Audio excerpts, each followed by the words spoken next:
담비TV 시청자 여러분 안녕하셨습니까? 저는 에베네셀 선교교회를 섬기는 최창섭 목사입니다. 세계 제2차 대전이 끝난 후 세계 기독교 대회가 영국 런던에서 개최되었습니다. 이때 대회를 총괄한 임원이 이렇게 말했습니다. 여러분, 회의를 시작하기 전에 먼저 장례식을 거행하고서 회의를 진행하고자 합니다. 오늘 장례를 치를 분은 아주 유명한 분입니다. 여러분들에게 자세한 설명을 드릴 필요가 없이 각자 한 사람씩 옆방에 가셔서 놓여있는 관 속을 들여다보시고 누구인가를 확인하시기 바랍니다. 그래서 모든 사람들은 그를 따라서 옆방으로 안내를 받게 되었습니다. 옆방에 들어선 사람들은 한 사람씩 거기에 놓이는 관 속을 들여다보고 지나갔습니다. 그리고 그 관 속을 들여다본 사람들마다 깜짝 놀라고는 이내 모두 숙연해졌습니다. 그리고 모두 깊이 자신들을 뉘우쳤습니다. 그 이유는 다름이 아니라 관 속에 거울을 깔아두었으므로 들여다보는 사람마다 자기 자신이 누워있는 모습을 보게 된 까닭이었습니다.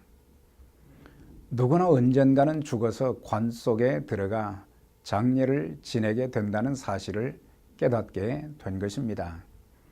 대인도자는 이렇게 말했습니다. 여러분, 누구나 언젠가는 죽습니다.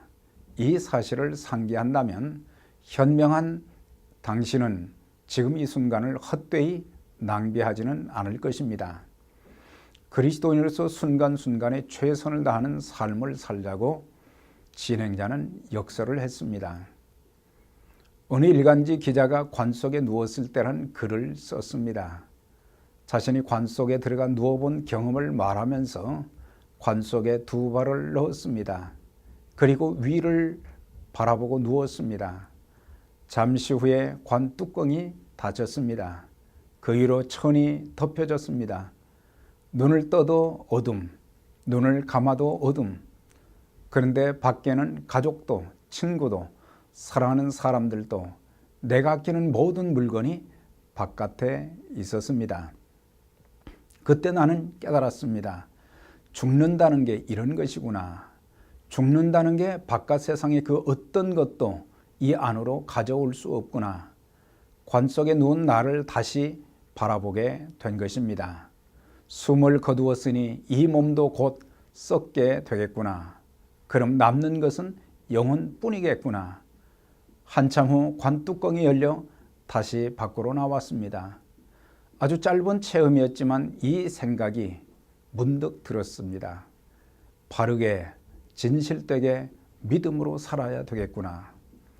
우리가 죽음을 생각하며 산다면 이 땅에서의 삶과 죽음을 더 아름답고 가치 있게 만들어 갈 것입니다.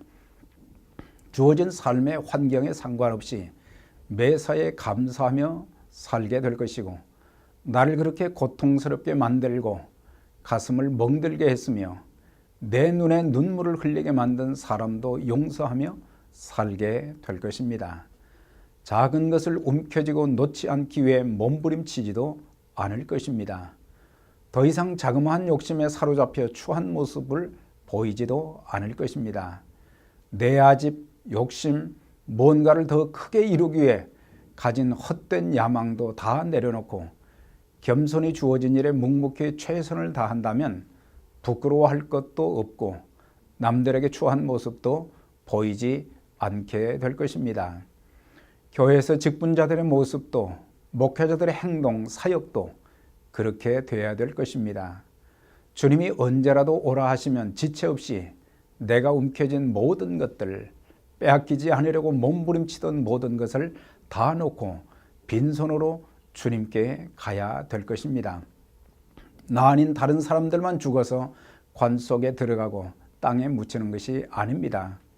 오늘 나도 죽어 관 속에 들어가게 된다는 것을 생각하고 산다면 남은 인생은 이전보다 더 다르게 살지 않겠습니까? 시편 90편 10절 이하입니다.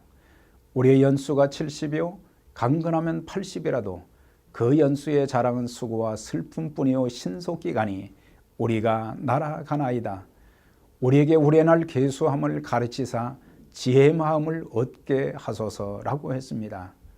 우리의 육신의 마지막 순간도 주님이 땅에 재림하시는 날도 우리는 알 수가 없습니다. 그러나 그날 그 순간이 머지않아 올 것을 기억하고 남은 인생을 더 이상 수치스럽거나 부끄러움으로 점철된 모습으로 마감하지 않고 가장 아름다운 모습으로 주님 앞에 서도록 최선을 다해 살며 주의 뜻을 이루어드리는 일에 귀 쓰임 많은 분들이 다 되시기를 주의 이름으로 기원드립니다. 감사합니다.